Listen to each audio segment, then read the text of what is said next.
Clip number 1636۔ اس clip میں آپ قرآن پاک کی سورہ حشر کا تعارف، آیت نمبر 1 سے لے کر 2 تک کی تلاوت، ترجمہ قرآن اور تفسیر قرآن صراط الجنان سماعت فرمائیں گے۔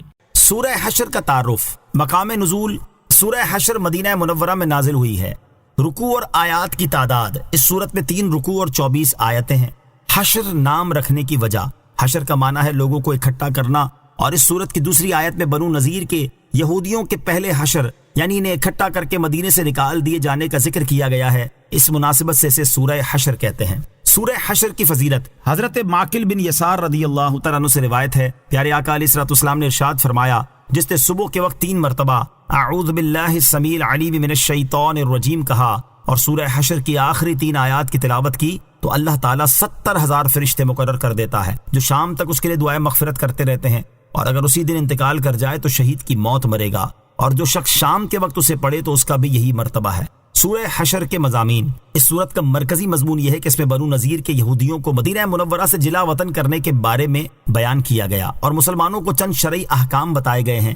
نیز اس سورت میں یہ مضامین بیان کیے گئے ہیں۔ نمبر 1، اس سورت کی ابتدا میں بتایا گیا کہ انسان، حیوان، نباتات، جمادات، الغرض کائنات کی ہر چیز ہر نقص و عیب سے اللہ تعالیٰ کی پاکی بیان کرتی ہے، اس کی قدرت و وحدانیت کی گواہی دیتی ہے اور اس کی عظمت کا اقرار کرتی ہے۔ نمبر 2، یہ بتایا گیا کہ بنو نذیر کے یہودیوں نے پیارے آقا علیہ الصلوۃ والسلام سے کیے ہوئے معاہدے کی خلاف ورزی کی اور آپ صلی اللہ تعالیٰ علیہ وسلم کو شہید کرنے کی سازش کی، تو اس کے نتیجے میں انہیں مدینہ منورہ سے جلا وطن کر دیا گیا۔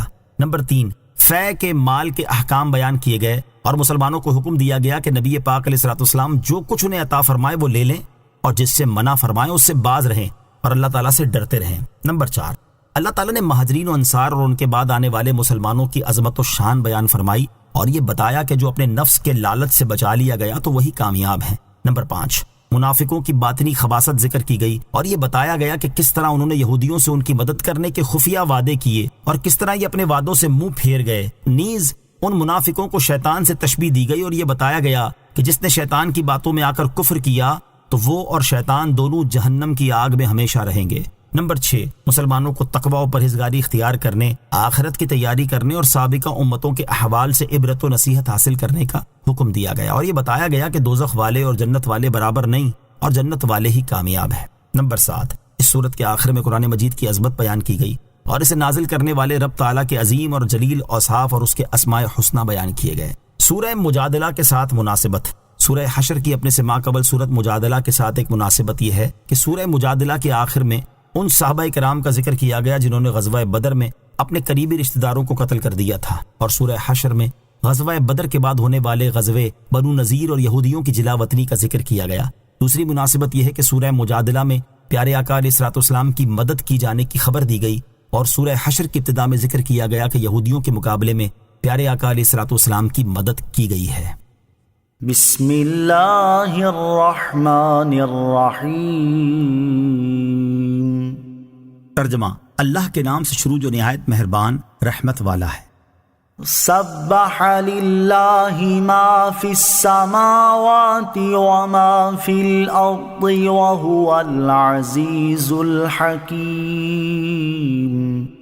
هو الذي أخرج الذين كفروا من أهل الكتاب من ديارهم لأول الحشر ما ظننتم أن يخرجوا وظنوا أنهم مانعتهم حصونهم من الله وَظَنُّوا أَنَّهُمْ مَانِعَتُهُمْ حُصُونُهُمْ مِنَ اللَّهِ فَأَتَاهُمُ اللَّهُ مِنْ حَيْثُ لَمْ يَحْتَسِبُوا وَقَذَفَ فِي قُلُوبِهِمُ الرُّعْبَ يُخْرِبُونَ بُيُوتَهُمْ بِأَيْدِيهِمْ وَأَيْدِي الْمُؤْمِنِينَ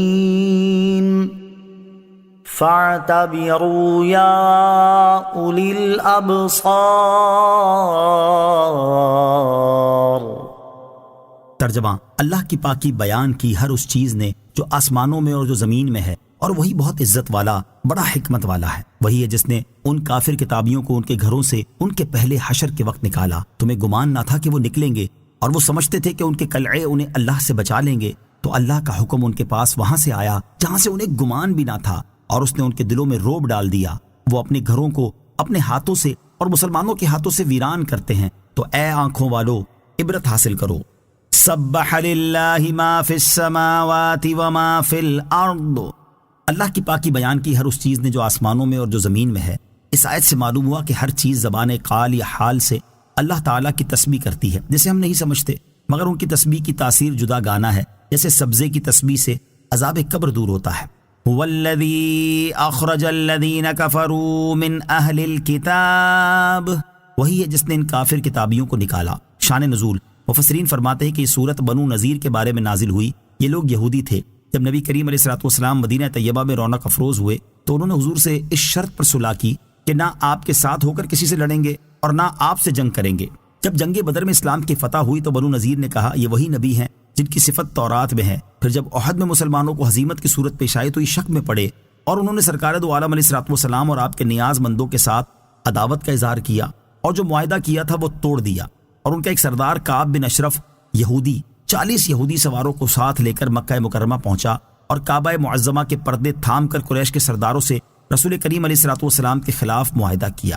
اللہ تعالیٰ کے علم دینے سے نبی پاک علیہ الصلوۃ والسلام اس حال پر مطلع تھے، اور بنو نذیر سے ایک خیانت اور بھی واقع ہو چکی تھی کہ انہوں نے قلعے کے اوپر سے تاجدار رسالت علیہ الصلوۃ والسلام پر فاسد ارادے سے ایک پتھر گرانے کا قصد کیا۔ اللہ تعالیٰ نے نبی پاک علیہ الصلوۃ والسلام کو خبردار کر دیا، اور اللہ تعالیٰ کے فضل سے آپ محفوظ رہے۔ غرض جب بنو نذیر کے یہودیوں نے خیانت کی اور عہد شکنی کی اور کفار قریش سے پیارے آقا علیہ الصلوۃ والسلام کے خلاف عہد کیا، تو حضور پرنور علیہ الصلوۃ والسلام نے حضرت محمد بن مسلمہ انصاری رضی اللہ تعالیٰ عنہ کو حکم دیا، اور انہوں نے کعب بن اشرف کو قتل کر دیا۔ پھر حضور انور علیہ الصلوۃ والسلام لشکر کے ساتھ بنو نذیر کی طرف روانہ ہوئے اور ان کا محاصرہ کر لیا۔ یہ محاصرہ 21 روز رہا۔ اس درمیان میں منافقین نے یہودیوں سے ہمدردی اور موافقت کے بہت معاہدے کیے، لیکن اللہ تعالیٰ نے ان سب کو ناکام کیا، یہودیوں کے دلوں میں رعب ڈالا، اور آخرکار انہیں حضور اقدس علیہ الصلوۃ والسلام کے حکم سے جلا وطن ہونا پڑا، اور وہ شام، اریحہ اور خیبر